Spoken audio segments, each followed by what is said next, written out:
And it's not like, going back to the three-point shooting, it's not like these have been tightly contested shots. Most of them have been good shots. They've been open shots. They just haven't been falling.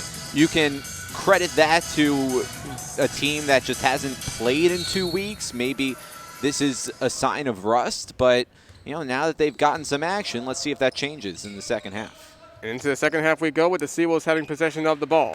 Rodriguez at the top, trying to go inside to Sales. Sales trying to move in, but nearly blocked away. It was tipped by Austin Williams, but Sales let it go out of bounds, so it remains Seawolves ball, 17 on the shot clock.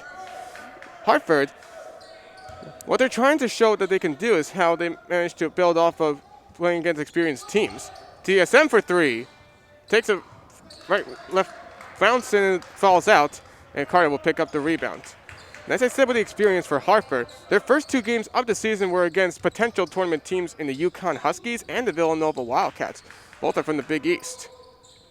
Now Hartford with the ball. Stoffel fires over to the right corner for Marks. Didn't have a chance to go for a 3. Goes inside to Stoffel. And we have a whistle called. Looks like Sales was responsible for committing the foul. So what ended up being the detriment to Hartford in the first half was that no one had a hot hand, and that lasted throughout the entirety of the half. Now, it's hard to develop a hot hand when all you're doing is holding, dribbling, and shooting. You need to pass the ball around a little bit. Stoffel trying to take a layup against Sales, and it's good.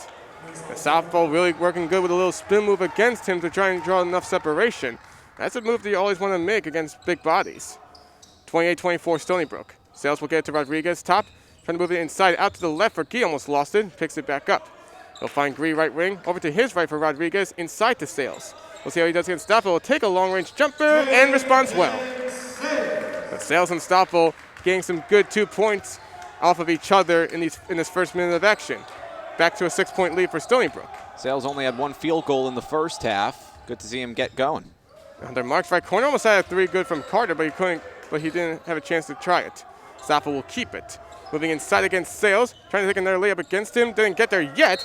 Ball tipped away by Sales, goes out of bounds.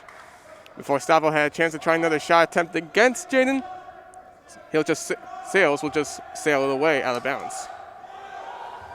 Carter will look for now an inbound. 18:30 left to go in the second half. Stony Brook leading 30-24.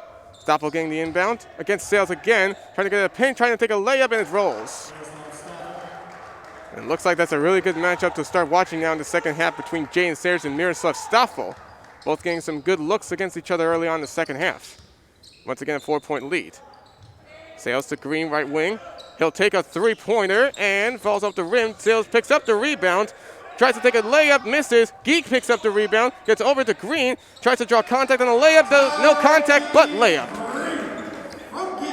Geek getting good rebounds right there. Now he has 10. Had a career-high 14 last Sunday against NJIT. That little back-and-forth shooting in the second half between the Seawolves and the Hawks. Tracy Carter, right wing, trying to move inside. Goes out to Stoffel. Has a mid-range jumper. Got. Sales and Stoffel look good with their shooting most often. Gives them a good opportunity to improve. Back-and-forth shooting continues to be the theme here to start the first few minutes of the second half. Yeah, and it's been all Stoffel on offense, which is something we didn't expect. He has the ball. Look for somebody inside. He'll try to go inside to Green. Tries to take another layup, and it's another roll-in. Good assist from Mo Gee. We just love seeing that as Tyke Green is the first double-digit shooter of the game. Now has 10 points. Austin Williams has a left wing. Goes out to Mark's left wing. Almost thought about 3 fakes against Green. Tries to lay it up, and he does. And we have a foul called on the layup as well. And that looked like a very late call to me. Yeah, I'm not sure about that foul call. Nevertheless, Hunter Marks will go to the free throw line where he is 76%. Marks looked like such a sniper in his games against Stony Brook last season. Had some good 3-pointers nailed down. Free throws no good. So even with the Gee foul, Marks can't capitalize on that. It'll just remain to 2 points. 34-30 Stony Brook. Green now has a left wing. Goes to his left for Rodriguez against Carter. Moving inside, taking a floater. It's too short. Rodriguez tried to pick up his rebound, but Marks will steal it away. Really trying to mark it down. Carter with a chance to try and stop a little back and forth shooting. Carter, fadeaway jumper, and it falls out. didn't have a chance to go in. Sales will pick up the easy rebound. That seems to be the go-to shot for Carter. He dribbles, and then stops and fades away. He does that quite often, the long two. McGee in the right wing. Trying to move against the double team, get the inside to Sales. Sales near the right lane against Marks.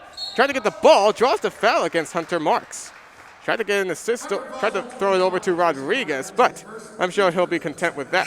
And Carter came over to draw the double, and if you're double teamed, you got to pass the ball. Jaden Sales just held it too long, and that's been the problem so far in the second half for Stony Brook. They need to be passing the ball a little bit more than they have.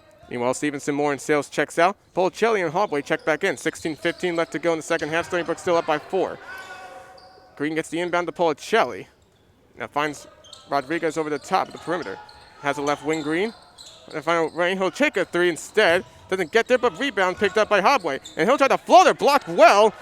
And it's stolen away, actually. Tried to be picked up, and it looks like Green's able to do it. Gets it over to Gee.